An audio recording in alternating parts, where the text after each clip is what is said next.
keep on talking. Now, our next candidate, Zephyr Teachout, a university professor, teaches law at Fordham University. Actually comes from similar roots to Will, grew up in a farming area in northern Vermont. Her name is real, I understand. Yeah, like Yandik, Teachout, it's a local families, from the Dutch tradition. Now Zephyr, as we all know, almost toppled the Democratic Party in 2014 by running against Mario Cuomo, which brought a lot of really important issues to the forefront. Especially in the Hudson Valley, that there is still a strong sentiment for what is right and what is just for people. In this area, Zephyr, I believe, got 65% of the Democratic vote for governor. And by the way, Cuomo also lost by a similar percentage in this area, in the Hudson Valley. Now, there's a lot of lessons we can learn from that. And there's a lot of lessons we can learn from that for what it could happen in Congress in this district. We know that we believe in change. And so that's why we're extremely honored here today to have both candidates come in here to a little hamlet of Ackworth. And by the way, Zephyr, we were introducing everyone earlier. We'll tell you all about it. We have people from as far away as Greene County, Shandaken. We've got people from Shokan. We've got people from Gardner, Woodstock. There's a whole Woodstock delegation over here, as well as the three towns that are sponsoring today's event. Marbletown, that's Bill Ryan and Teresa Reagan. Rosendale, which is John Schwartz and a group of people over there, including Stacy Lapari, who is town council, and the town of Rochester, which is Greta Baker, myself, and a few other people here. So now, without further ado, Brett, Zephyr Teachout.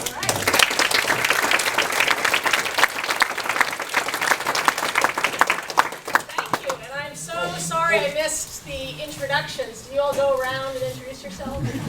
By the way, Zephyr, we'd like you to speak 10, 15 minutes and we'll take questions. That's okay, great. Great. So, my name is Zephyr Teachout. It is not, as you say, made up.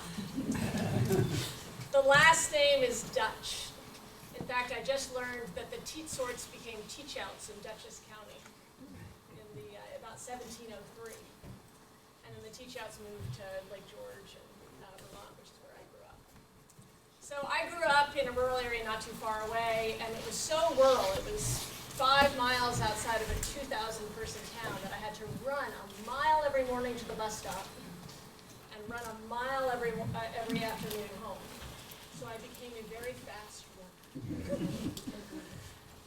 My father took advantage of this because one year he foolishly got a black Angus bull calf.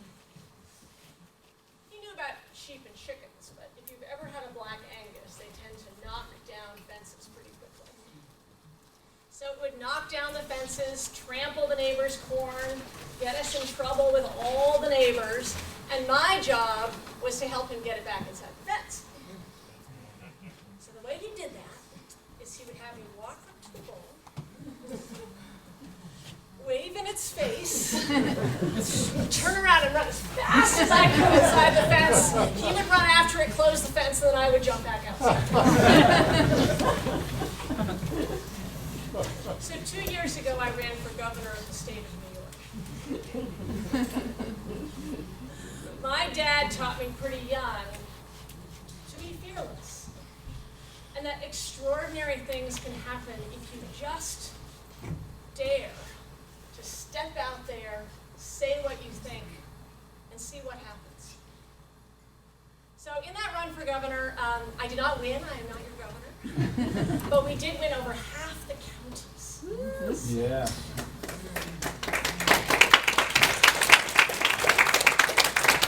And the most important things we won are things that are making a real difference in the health and lives of people right now. We demanded a ban on fracking here, and we won.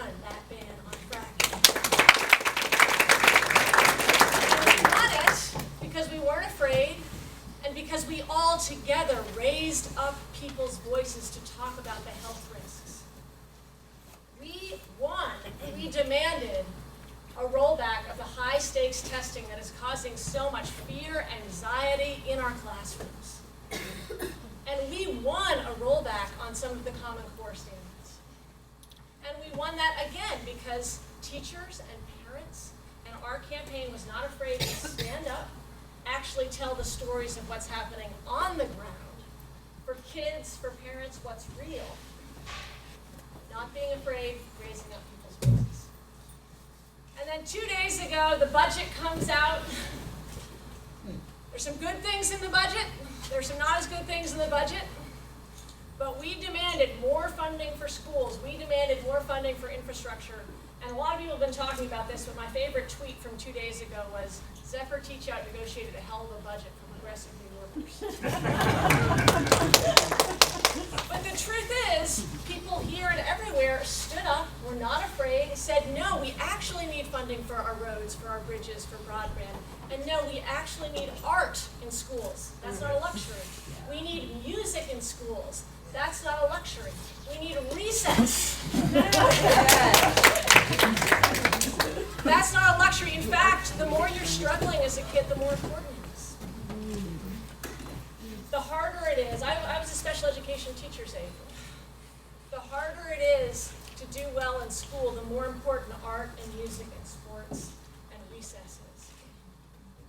So when I go to Congress, I hope as your congresswoman, having turned the 19th blue, I'm going to do the same thing I have always done, which is not be afraid and raise up people's voices, the voices of people who've been shut down. That's what I was doing 7 years ago, when I was writing and talking and lecturing and hearing people about the corruption in our political system. I was heard in the Supreme Court of the United States, cited by the Supreme Court. I wish it was not in dissent in Citizens United, but also here in New York. Now, we haven't won overturning Citizens United yet, and we haven't gotten public financing of elections here in New York yet, but we are going to get it, and we're going to get it because we're not going to be afraid, and we're going to stand up and raise up people's voices. I did the same thing when I was working against the Comcast-Time Warner merger and for net neutrality. People were scared of the big cable companies, Time Warner, Comcast. I called out FCC Chairman Tom Wheeler saying that Barack Obama should demote him unless he pushed for net neutrality and against these mergers. And we stopped the Time Warner Comcast merger, and we got net neutrality against all odds, with 4 million people all over the country telling stories about why they didn't want Verizon to tell them what their politics should be.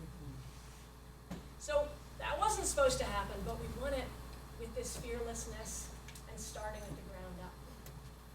And banks. I mean, I have a lot to say about the big banks. But after the financial crisis of 2008, I co-founded a group dedicated to Glass-Steagall, breaking up the big banks, making the big banks loan to local communities. I can't say we won everything, but we were there fighting for Dodd-Frank. I brought 90,000 signatures to Harry Reid of people just raising up their voices, saying why we need to do something about these big banks that are taking over our economy. And we know that made a difference in the Dodd-Frank derivative reform. So that's who I am, and that's who I will be, because that is who I have always been. And the reason that is so important right now is because people feel really, really shut out. They feel like they have no voice in the political process. They feel really angry. They're scared because their jobs are insecure. Even if you have a job, you may not know that you can keep that job or have the benefits that you need. They're scared because they don't see how economic development is going to work in this area. They're scared because NAFTA has already devastated this economy, and the TPP threatens to devastate it even more. People feel angry, and they're right to feel angry. They feel like Congress is corrupt, and they are right. It's not just gridlock. It's not just gridlock. gridlocked, it's corrupt. And by the way, one of the reasons it's corrupt, one of the reasons it's gridlocked is because of the corruption. If you spend 70% of your time raising money, which is what our current Congress members do, you're not going to be getting a cup of tea or playing cribbage with the Republican across the aisle trying to figure out how to get some money for your highway bill, because you're spending all your time begging at the feet of the wealthiest Americans. So people are right to feel shut out because they are. I talked to a woman yesterday, a single mother at the Liberty Diner, who her first question for me was, what do you think about poverty? She said, I have a $120,000 debt. I got my BA. I've worked hard. I have 3 jobs, and I'm a single mom. This doesn't seem fair. It seems like there's got to be a way that I shouldn't owe this much money if I'm working so hard and I did everything right. She's angry at politics, and she's right to feel angry. I was talking at a VFW the other day to a Republican woman who is a special ed teacher. She said, the world has changed in the last 10 years for me. I used to feel respected. My job is hard, but I used to feel like people understood that it was hard, and they came in and said, what you're doing matters, and I'm going to support you.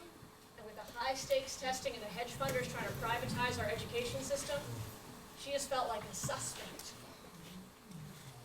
I'm not saying that she's going to vote Democratic, although we had a very good conversation. I think she might.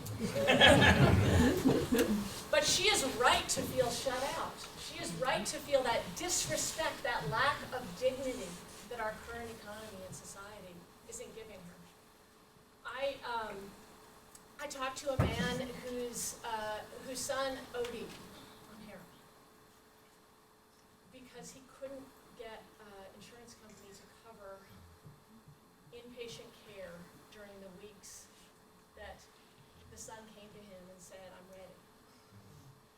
And there's a window with people struggling with addiction, and you have to be able to respond within that window.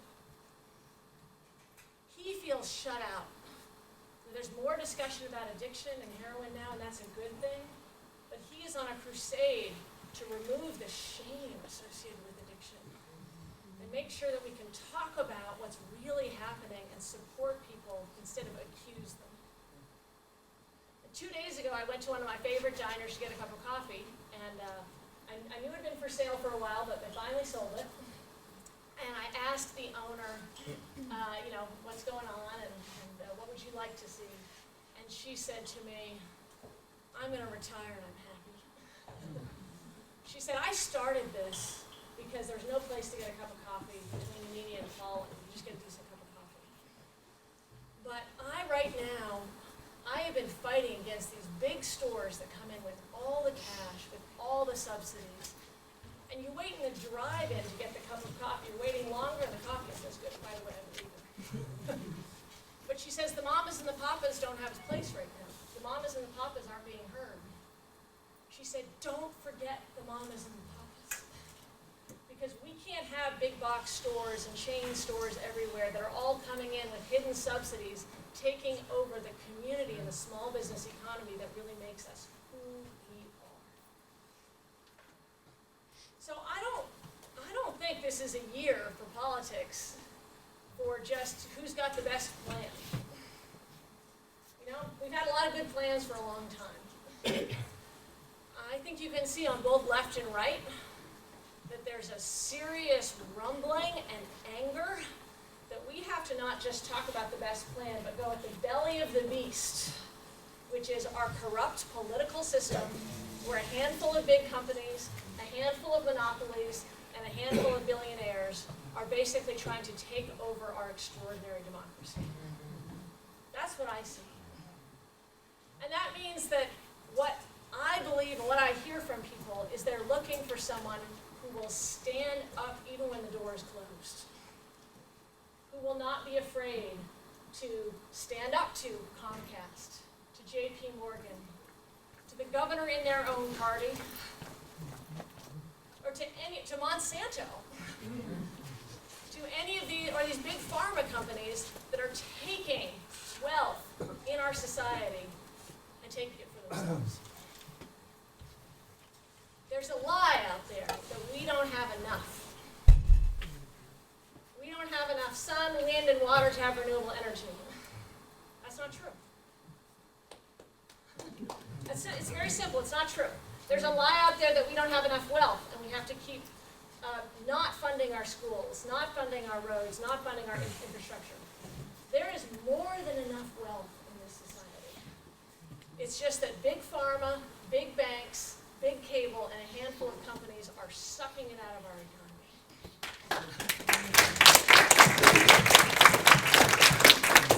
So, you know when I go to Washington, I'm going to be fighting against TPP for women's reproductive rights to women's right to make her own reproductive decisions, which is especially important right now, given what's happening nationally. Against Common Core. But always the way I'll be doing it is the way I've done everything else, which is be unafraid, trust in the truth, and raise up other people's voices, because we're not no individual alone. It has to be bottom up, just the way fracking is. It has to be bottom up, just the way the opt-out movement is.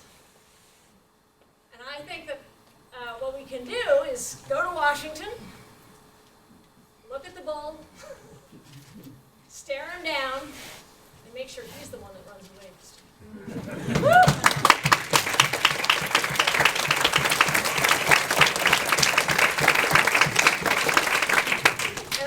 Take questions. Yes. Hey, hi, Zephyr. So I'm wondering, I've heard you before talk about your political and personal stance on or issue with water. Yes. So I was wondering if you could talk about that, and if you choose to talk a little bit about the Pilgrim Pipeline. Yes. Sure. Yes. So we are the land of little rivers. I went casting yesterday for the first time. It's a lot of fun. This, not this. For those of you who've gone fly fishing. But the land of little rivers is a fly fishing phrase, a very beautiful phrase to describe this region. And this is a water year. We have, since Irene on, seen the flooding and the cost of that flooding to farmers and to our communities. It's been overwhelming. Many communities are still dealing with Irene and the mitigation that hasn't quite actually caught up. The pollution in our water is an issue this year, not just in Detroit, but in Hoosick Falls. Water is everywhere, and I think for the first time, not people in this room, because I know we have extraordinary activists, but for the first time, other people are really realizing that we're going to have to work to protect the land of little rivers, to work to protect water, and that it's a fight that we have to have because there are companies that have no interest in taking care of our water and are quite happy to run roughshod over it. So I'll tell you on the various different pipelines, I can tell you some broad issues because there's a lot of different pipeline questions. One, FERC is a deeply problematic agency. That's an understatement. So FERC, the federal agency that is reviewing pipelines, actually has a financial interest in approving pipelines. And they have approved 99% of the pipeline applications. So for those of you who, like me, remember the Soviet era, and remember that there's a problem when there's a 99% vote. You know something's wrong. You know that isn't a truly thoughtful vote. You know something's wrong when you get 99% approval and there's a conflict of interest. So on the Constitution pipeline, I recently wrote a letter to Tom DiNapoli, our wonderful, wonderful public servant, our comptroller, asking him to do an independent review of the pipeline, asking for an independent assessment of the economic benefits, including taking into account what the effect is going to be on property values, an independent assessment of the economic impacts, including health impacts, because I'm very, very concerned about the health impacts of the natural gas pipelines. Our water is so precious here, we can't afford to lose it. The other thing that I've spoken about and I care a lot about is eminent domain. I teach property law. Eminent domain, the idea that basically the state can just come in and take your land, take your maple farm, take your apple orchard. We allowed it, starting a long time ago, but the rules allowing gas companies to have it assumed the eminent domain was for the local public good, right? Because it's a pretty radical thing to take someone's land. I think I have real questions, and this is something else I mentioned in the Napoli letter, and I think it's really important to focus on, is eminent domain should not exist for companies that are using it for export. Because that's not the public good.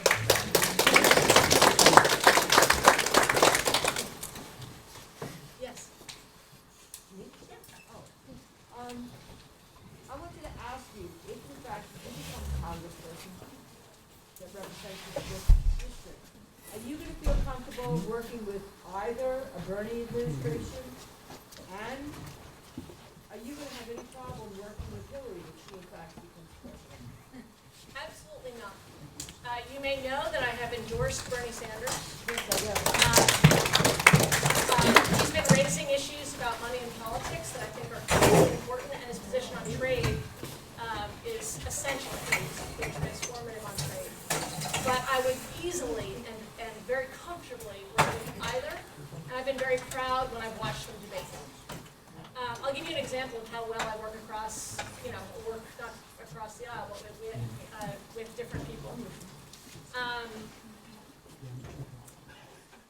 I work as the national director of the Sunlight Foundation 10 years ago. The Sunlight Foundation is a nonpartisan transparency in Congress organization. So keep doing the same thing, fighting corruption. And there we worked with Cato, with Heritage, these far-right groups.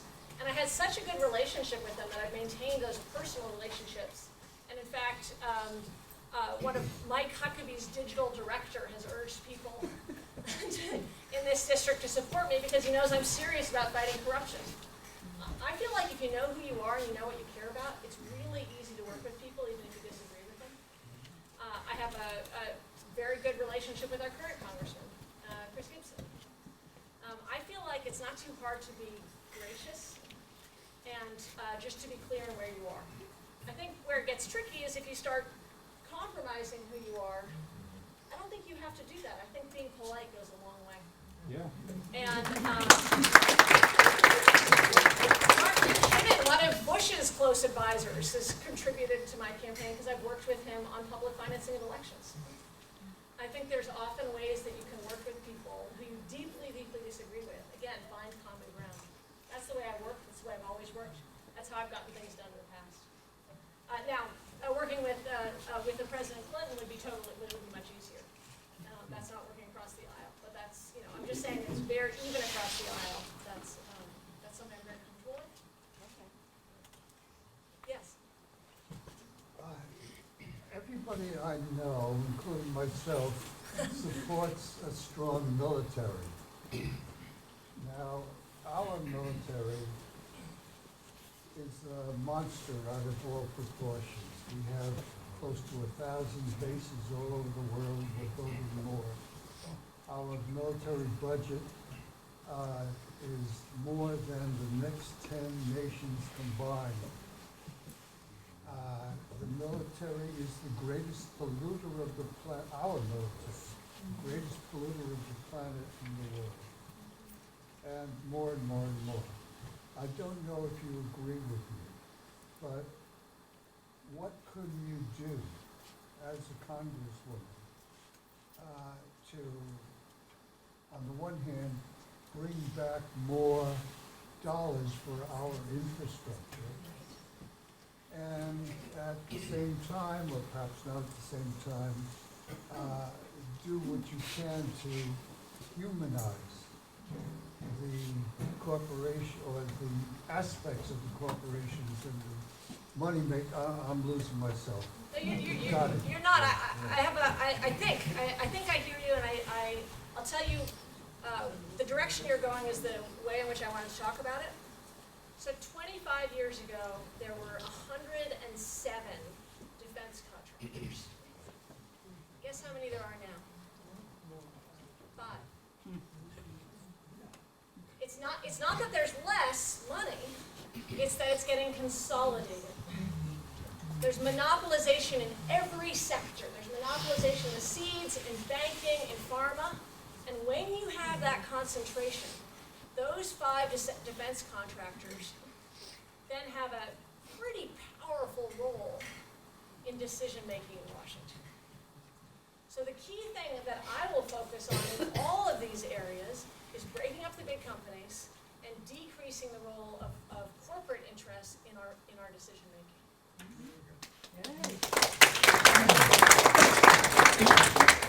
Zephyr, I asked the exact same question of Will. I want to give you a chance to answer it, please. Yes. Donald Trump has described his relationship, thinking-wise, with the country of Israel, the PLO on the West Bank, and the PLO and Hamas in Gaza as being neutral. We, I think, would appreciate your taking some time to give us as much of the detailed sense as you can Sure. of your thinking about that entire region and those conflicts. Okay, sure. I support a two-state solution. I believe that we need to move towards a stable two-state solution to lead towards peace. I am working right now, talking to various experts in the arena. I've been very influenced by the thinking of J Street, which some of you may know. Yeah. And Jeremy Benamy, who leads J Street, who is somebody who I worked with on a prior, about 15 years ago. I had meetings with local members of the J Street organization here. My own foreign policy background has been more in trade. So I have a lot of thoughts on trade, and that's the direction I'm moving in terms of understanding the region. I'd love to hear your thoughts. I won't take up Yeah. people's time, but I guarantee you we'll have a conversation. Okay. Yes. How would you address the issue of a single-payer health plan? We're the only country that has the kind of system that we have in our developed countries. What concrete steps can be taken to move us toward a single-payer system? There's 2 things that I think we should be doing right away. One is pushing for a public option. Real competition, we need a public option. It's absolutely essential. Basically, pricing is out of control. And it's this extraction. It's like the fracking of the economy, like this extraction of wealth from people who can't afford it by pharmaceutical companies that we are not negotiating with because we just have no power to negotiate. So public option, power to negotiate. And the third area that I'm extremely supportive of and I think is extremely important is the clinical model, including models based on the best parts of the VA. And there are the VA actually, it's had some scandals, but it also, good VAs have the best health records of any kind of system. I have a particular passion for dental care, for teeth.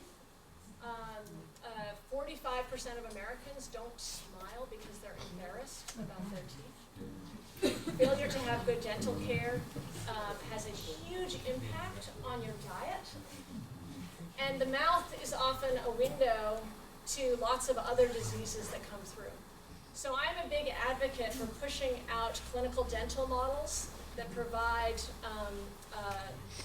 very affordable dental care, also as a way to show when you provide affordable preventative care, the returns are extraordinary. So those are the areas of focus that I would have. The fourth area, which you can all guess by now, I want to break up defense contractors, I want to break up the big banks, I want to break up big pharma.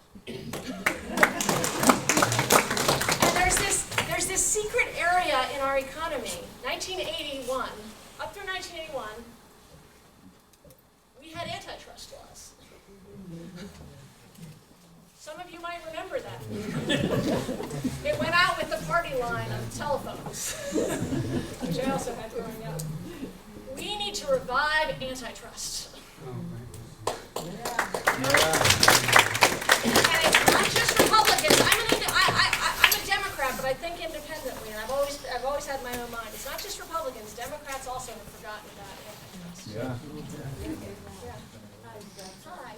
I have a question about Social Security Yes. and Social Security benefits.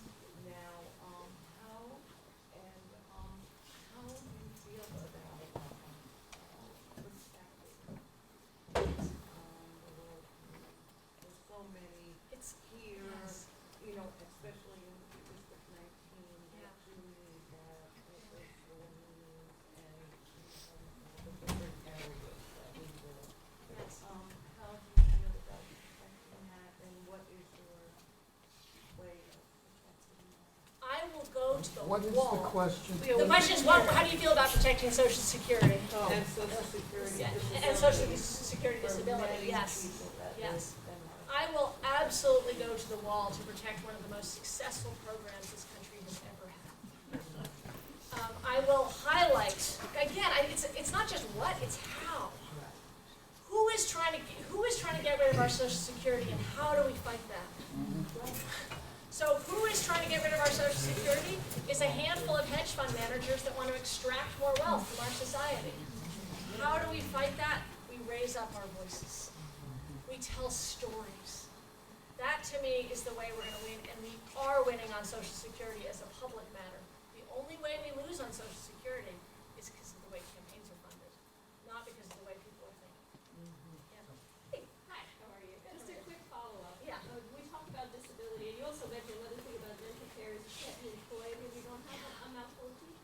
And I was in the disability community, and that's a big barrier to employment. Additionally, folks on disability, the investment not only is great.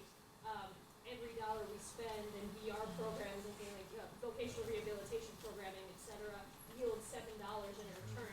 So we know that's an area we need to protect, but to even go beyond that, the quality of services we see in New York State is happening is the privatization as well of the services and the subcontracting to not-for-profits. And there's nothing wrong with not-for-profits, but the quality of the jobs, quality of the income, the loyalty to the job, the professional development, et cetera, is lost and diminished when we subcontract all of our, what used to be state-provided services to nonprofits, and we're doing the same thing on the federal level. So would you speak to that as well as privatization crunch and retaining the public sector and the job security that's come with that as it relates to? Are we allowed to have running mates for Congress? Public sector union. Yes, absolutely correct.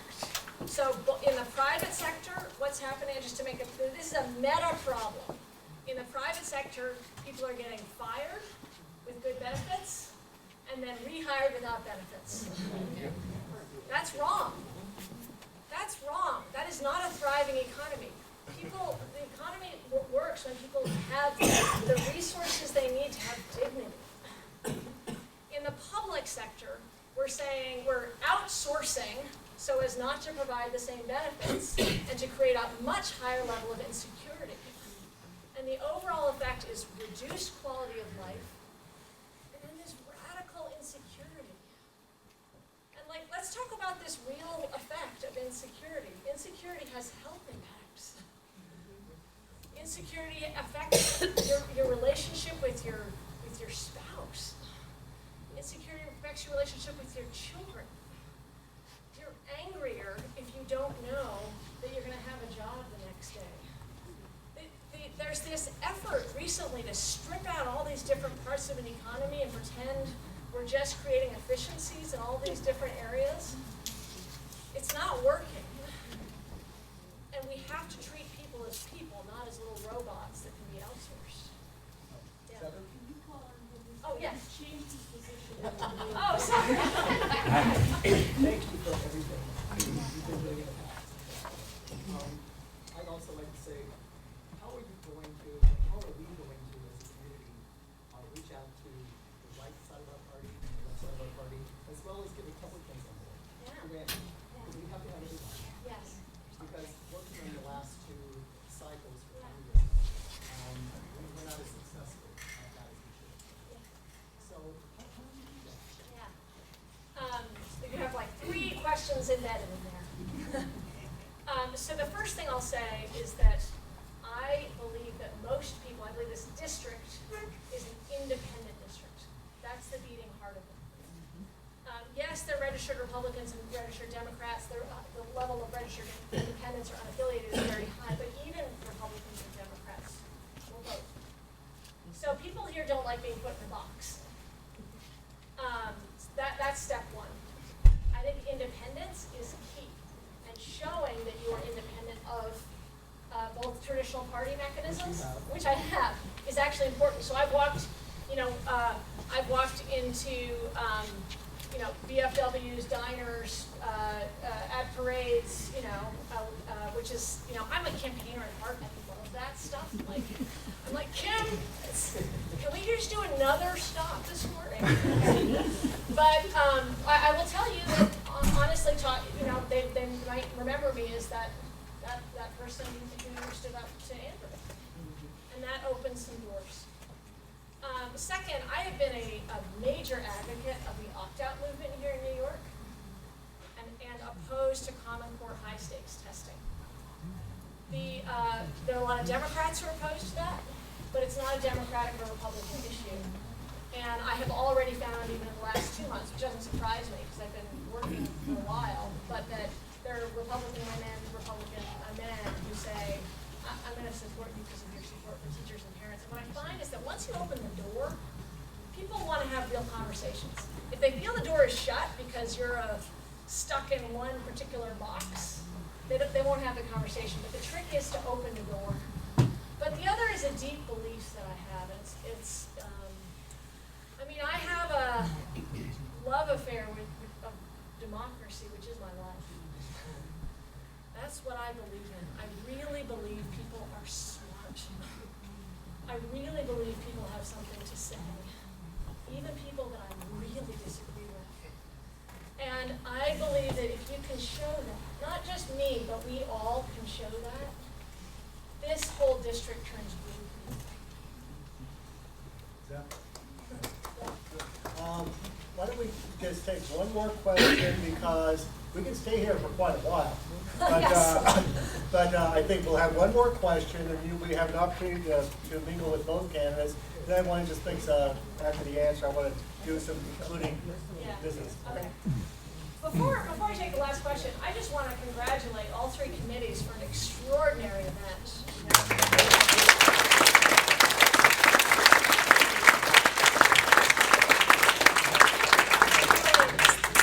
This is what democracy looks like. Yes. I'm going to take advantage of what you said, that you wanted to hear from other people Yes. rather than tell them. So I'm not going to ask you a question.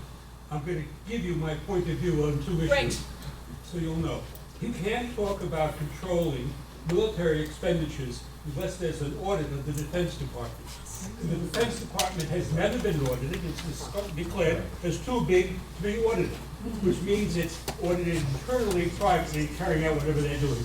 That's a disaster, and Democrats and Republicans have failed to audit the Defense Department. And there's an agency of the U.S. government that is willing to do so, has asked to do so, GAO, and it's ignored by both parties. So that's the first thing, and everybody should be aware of that. You can't control military or foreign policy without auditing it to know what you have. And the second thing I want to say is about Israel and the J Street group. I don't know if everybody understands it or not, but the J Street group was set up by the Obama administration and was an attempt to structure the elections in Israel.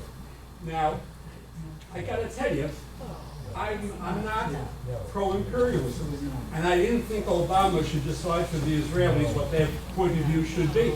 And when he sent over Democratic political organizers who worked on the Obama administration to organize inside the Israeli election, or the Israelis send people over here to influence our things, that's not right. I'm against imperial decisions by big powers over little powers.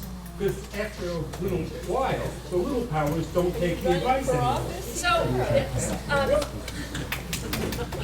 So thank you. I actually love hearing statements, but I do have a response, if that's all right. I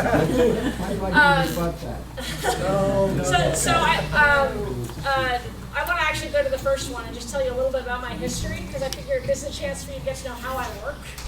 And it's a nice example, actually, of working across the aisle. When I was at the Sunlight Foundation, we were pushing for a transparent database of federal contractors, right? And as you say, if you don't know where the money is, it's hard to actually have oversight. So what we did is we got 35 different groups together. Talking Points Memo and these hard right groups, and we organized thousands of people because we heard there was a secret hold on the bill. Basically, one senator had said, I don't want this bill to go up for a vote, right? So what we usually would do is have the nonprofit, Sunlight Foundation, you just call yourself, and each senator would say, I don't want to answer, right? But what we did, which is what the activists here did, what the teachers here, parents have done, is we got thousands of people to call every senator, left, right, center. And so every day we'd say, another senator has answered the question, another senator has answered the question, until there were 3 senators left.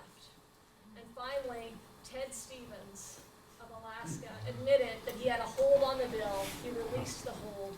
He passed the bill. We are up against some serious power right now. These are serious fights. There are private interests that are really trying to control our politics. The way that I worked on that, we can't win every fight, but I'm going to be in every fight, and I'll be doing it not by myself, but by bringing other people along. Thank